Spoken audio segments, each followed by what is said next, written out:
to the third video of exercise series 6. So I know that the last one was very, very long, so I promised to keep this one shorter. Basically, we're only going to make one exercise set, namely exercise set 13, and we're going to have a look at asymptotes. And in previous classes, we've already came across vertical asymptotes. Basically, vertical asymptotes would describe, well, your function's behavior around a certain point. For a short reminder of a vertical asymptote, which you would get when you divide something by 0, right? So if I had to draw this function, what would it look like? Well, you have some kind of discontinuity over here where the function is not going to cross, where when it approaches 0 from the left, it's going to go to negative infinity. When it approaches 0 from the right, it's going to go to positive infinity. So basically, where the denominator is equal to 0, while the numerator is not equal to 0 at that point, for that value of x, there you will have a vertical asymptote. So it kind of describes what the function does around it, where it tends to go to infinity, right? It's going to, here it's going to, well, around 0, you see that fx goes to negative infinity, and here it goes to positive infinity. But why don't we talk about this over here? Because if you look at this, well, you see that it's also approaching 0, and it's also approaching 0 over here.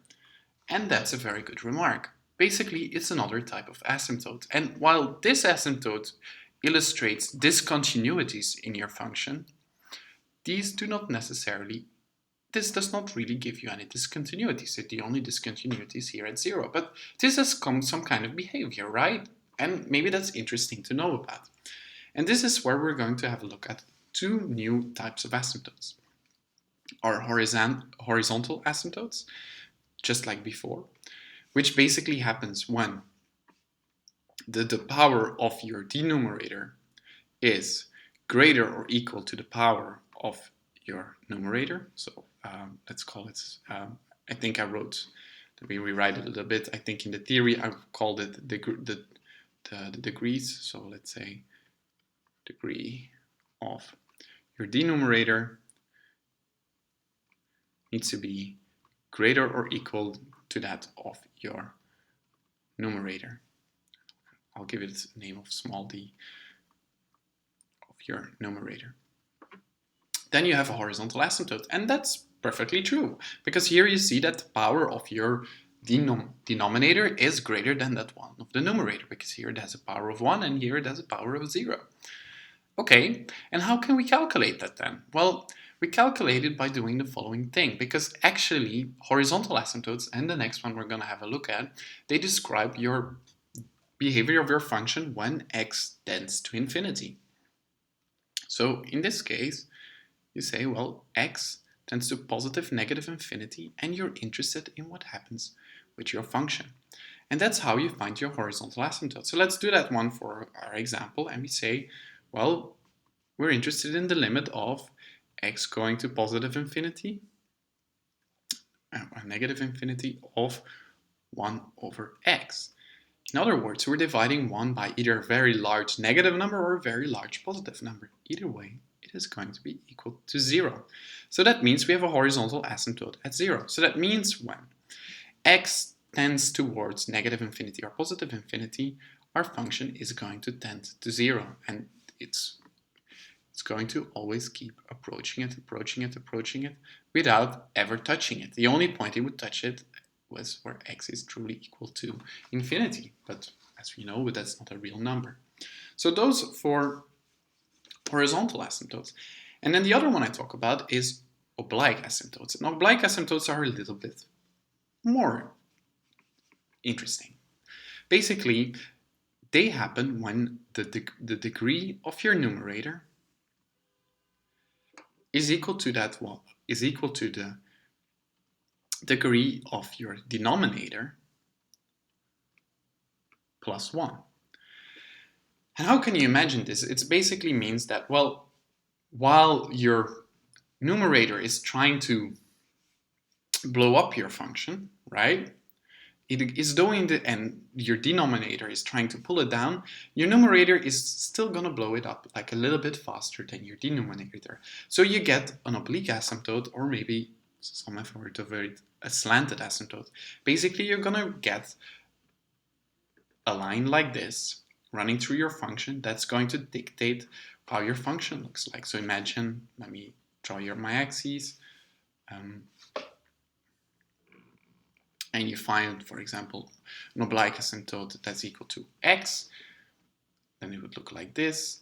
You might get a function that looks very much like this. And as you see, instead of now tending towards where x is, y is equal to 0 and going over there, well, your function is going to tend towards this green line, which is your oblique asymptote. How do you calculate that? Well, there are two ways. One way of saying is, well, what you can do is you take the limit of your function of x going to positive minus infinity. And here we're interested in, well, our directional coefficient. Well, we do that by looking at our behavior of our function over x. Then we get something that we can call n, right? Our directional coefficient of this green line.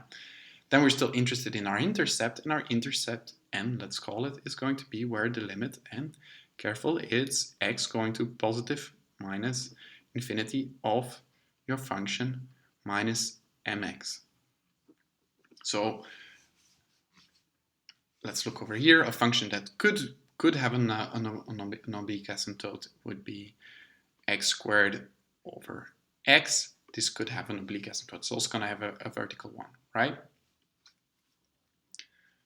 Okay, well, it's just going to be a slanted line, a line, so it's just going to be the same, but let me draw a different one that's maybe a bit more interesting. X to the power of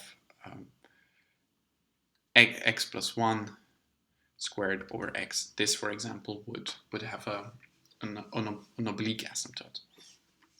Okay, this is one way of doing it. Another way of doing it is by performing the long division. And the long division, I'm going to show you in the exercises how to do that, and well, basically how to uncover that. But basically, this is method 1, and method 2 is explained in the theory, but I'm also going to give you some examples, but it's a bit hard to write it out. But basically what you're going to do, it is your quotient that's going to be your oblique asymptote once you get it. So really try to remember the following things. You have a horizontal asymptote when the degree of the denominator is equal or greater than that of the numerator, and in a very special case that your numerator is equal to the degree of your denominator plus 1, that's when you have an oblique asymptote. Okay, that being said, let's try our first exercise. Let's go to 13a.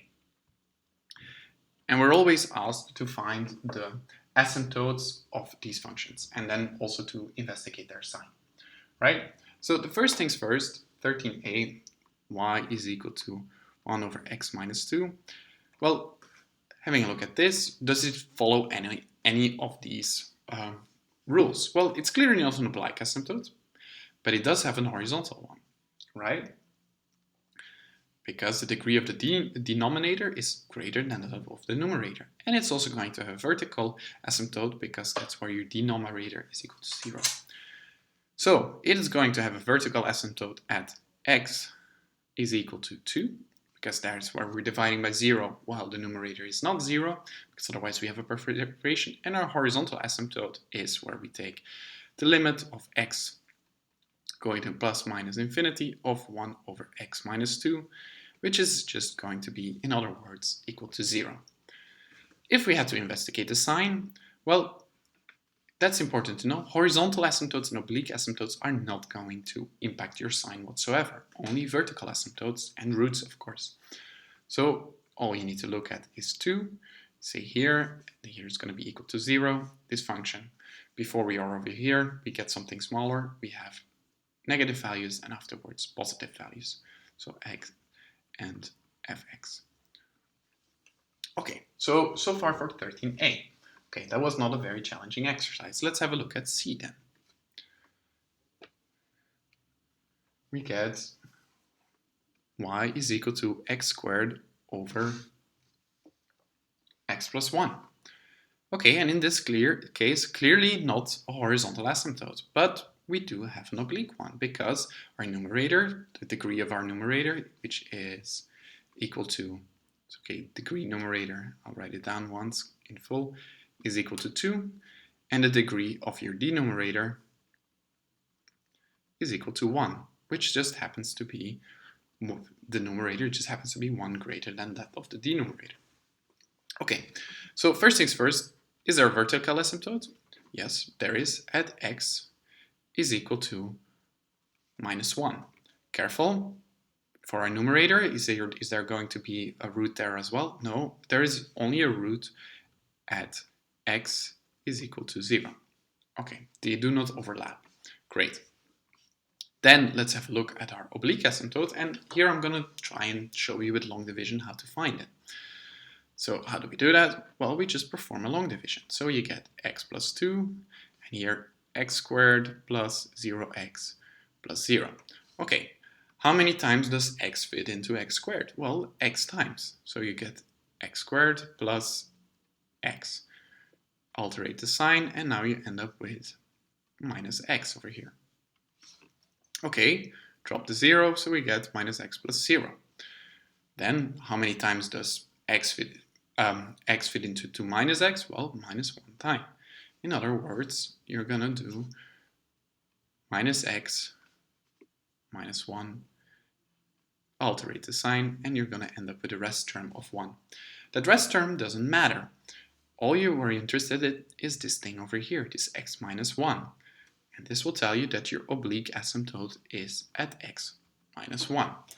That's one way, and especially when the functions are quite small, it's often pretty quick to do, but let's perform it the same with the limits, with the rules I wrote down here for the limits, and let's see if we find the same thing. So the limit of x going to positive and negative infinity, that's why it's so neat, it goes up very quick, so you're only interested in the highest powers divided by x, which in other words is the limit of x going to minus infinity of x squared over x squared plus x, right? Being only interested in the highest powers, it will tell you that m is equal to 1. So that goes really quick, and we have already found that this is this. Okay, then let's have a look, because, well, I don't know if I wrote it here, but we're basically our oblique asymptote is going to be at y is equal to mx plus n. So then n, our limit of x going to plus minus infinity of x squared x plus 1 minus m times x, which is going to be, in this case, just minus x. So I didn't write the rule down here, but let me put it down here as well. So n is equal to the limit of x going to infinity of fx minus mx. Okay, fill that in over here. Well, let's put them on common denominator. X going to plus minus infinity, and we get x squared minus x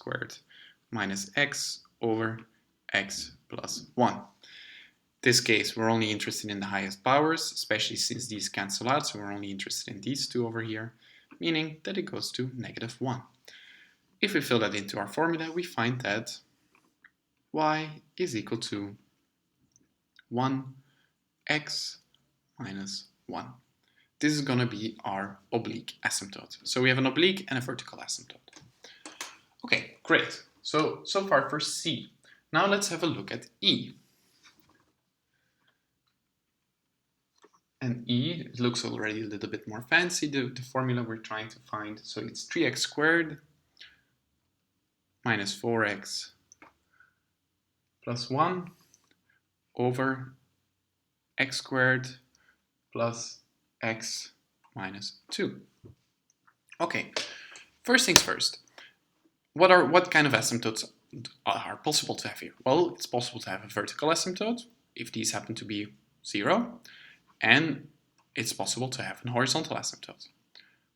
Oh, I just noticed that I forgot to make my I investigate the sign in the previous exercise, so let's quickly do that. We'll go to exercise C. So here again, we're only interested in where our roots are or our vertical asymptotes. The other ones are not going to have any impact on it. So x squared x plus 1. So as we did many times before, here it's going to be 0. We're going to have an asymptote over here.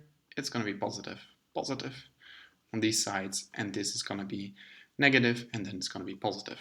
Meaning that your entire function, when you bring everything together, is first going to be negative, then we're going to hit an asymptote, then it's going to be positive. Let's write it a bit clearer here. Then we're going to be at 0, and then it's going to be positive again. Okay.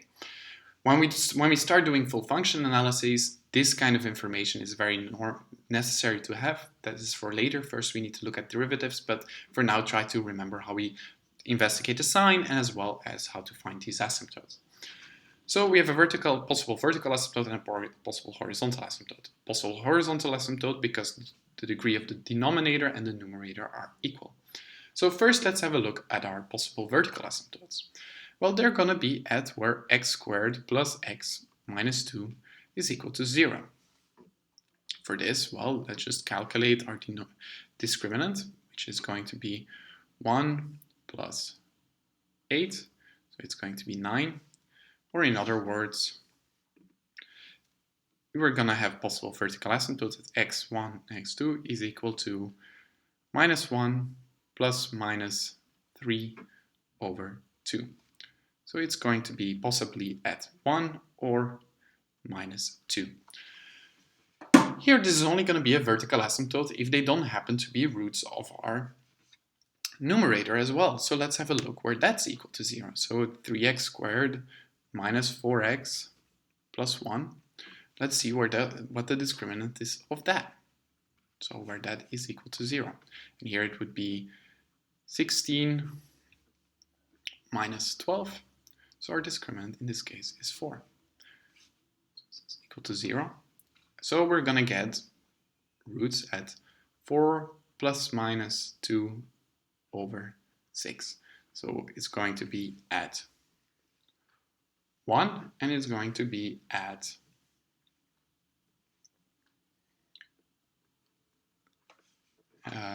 it's going to be at 1 over 3. Okay, 1 over 3 is just a root, it's fine, but here we have 1 and 1. And that's a bit of a problem, meaning that we there have 0 over 0, so we have a perforation, and we do not have a vertical asymptote. So our only vertical asymptote is going to be where x is minus 2, right? Okay, then we're interested in our horizontal asymptote, and for our horizontal asymptote, let's just calculate where the limit goes to plus minus infinity of 3x squared minus 4x plus 1, x squared plus x minus 2. Again, we're only interested in the highest powers of x, so we can just look at this. So in other words, we have a horizontal asymptote at 3. So y is 3. Right? Because y is 3 is going to be somewhere here. It's a constant line. That's what our function is going to tend towards. Okay, let's now investigate the sign. Let's do it quickly together. So we get our numerator. We'll just write numerator, denominator. Our numerator is going to be 0 at 1 over 3 and 1. And here at minus 2, there is also something going to happen. Here we have an asymptote. Here it's going to be 0, here it's going to be 0, and here we have an asymptote. Let's bring all of this information together. We find that over here it is going to be positive, our function, negative, positive, and then for our numerator much the same. It's going to be positive, negative, and then positive again. Bringing all of that together for our function is going to tell us that it's going to be positive. We're going to hit an asymptote, then it's going to be negative until it becomes 0, then it's going to be positive until we hit a perforation, and then it's going to be positive again. So that's what our function is going to look like. Okay, so that being said, let's evaluate our function of the next exercise. And our next exercise is also the last one we're going to make together. It's exercise G. And it's going to be, and this is actually one of the exam questions of last year, x to the power of 3 plus ax squared over 2x squared minus 1. Okay, so let's think about this. What kind of asymptotes can we have? Well, vertical asymptotes, they are possible candidates. Horizontal ones, they aren't, because the degree of our numerator is greater than that of the denominator. But we have a chance of having oblique asymptotes. Okay, so we know that we have a chance at having oblique asymptotes. Let's first have a look at our vertical asymptotes. Well, they're going to be where 2x squared minus 1 is, no brackets needed, is equal to 0. Or in other words, where x is going to be equal to plus minus 1 over the square root of 2. Okay, so that's our possible vertical asymptotes, and now we have to think a bit. Well, could that give us a problem? Well, yes and no, because, well, here let's rewrite our numerator a little bit. So we here can rewrite it as x squared times x plus a. And we basically only have vertical asymptotes when it's also not a root of the numerator. And this is always going to be equal to, well, only a root when it's a possible root is going to be at 0 and at negative a. So this is only the case, it's only going to be vertical asymptotes when a is not equal to 1 over the square root of 2, or so plus minus the square root of 2, and basically it's the other way around, plus minus the square root of 2, because you don't want it to be equal to negative a, right? So if a is equal to minus 1 over square root of 2, well, they could not be a vertical asymptote or the other way around.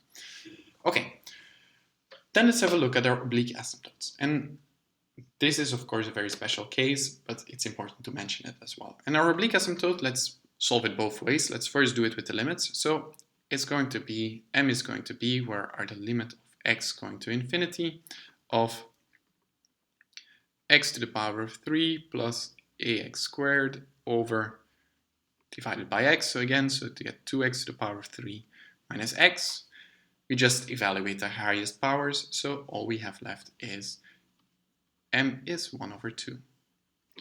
Then we want to calculate n. So the limit of x, again, going to infinity, of x to the power of 3 plus ax squared over 2x squared minus 1 minus 1 over 2x. Okay, let's bring that all on common denominators so we can solve it. So again, the limit, x going to infinity, and here we get 2x to the power of 3 plus 2ax squared. I'm bringing it on the common denominator of this 2 here. Let me rewrite it a little bit, maybe that makes it clearer. It's the same as writing this, right? So this times 2, and that minus 2x to the power of 3 plus x, and all of that divided by 4x squared minus 2. Okay, let's cancel out what we can cancel out, and we can cancel out this, and then we just are interested in the highest powers, and we're interested in these two over here. Simplifying that, we find that it is a over 2. So that's our n value. Or in other words, our oblique asymptote is going to be equal to, y is equal to 1 over 2x plus a over 2. Okay, that's one way of solving it. The other way, let's start it maybe on the next page. Oh no, I think I have room for my long division over here.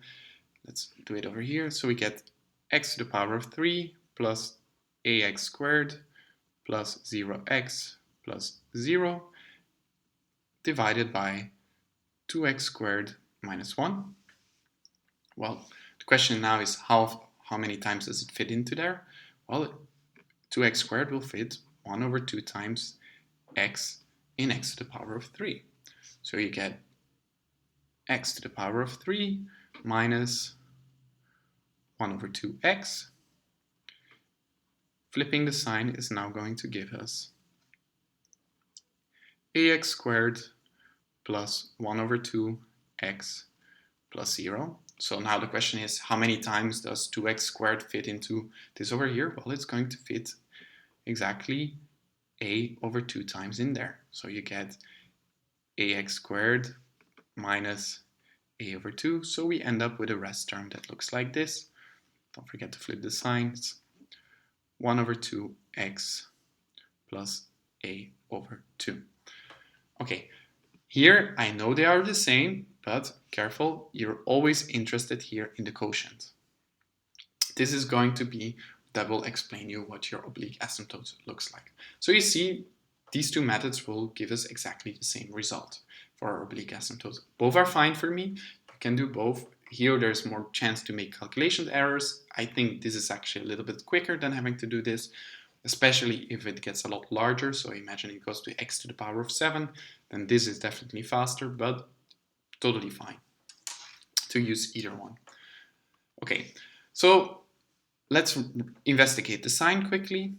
And I'm going to say, well, this is only the case if a is equal to is different from minus 1 over square root of 2, positive square root of 2. So we do have those vertical asymptotes. So then we get a root at minus a and 0. Of course, depending on where a is, your function is going to change around a lot. And then we're interested in our numerator, denominator. And we're interested where those are equal to 0. So this is going to be, I'm just going to give them placeholder positions. I'm going to say, okay, this is minus 1 over the square root of 2. We don't, of course, don't know if it's truly greater than minus a. And here, 1 over the square root of 2. We, of course, don't know it, but imagine that it is. So we do have to do some kind of evaluation. So imagine that a in this case is, for example, 5 or something. So we're at minus 5. So our numerator is going to be 0 over here and 0 over here. Our denominator is going to create asymptotes here and here. Now we're interested in the sign. Well, before it hits the first root over here, our function is going to be, well, let's fill in the number. So imagine that a was 5. It is going to be greater than 0.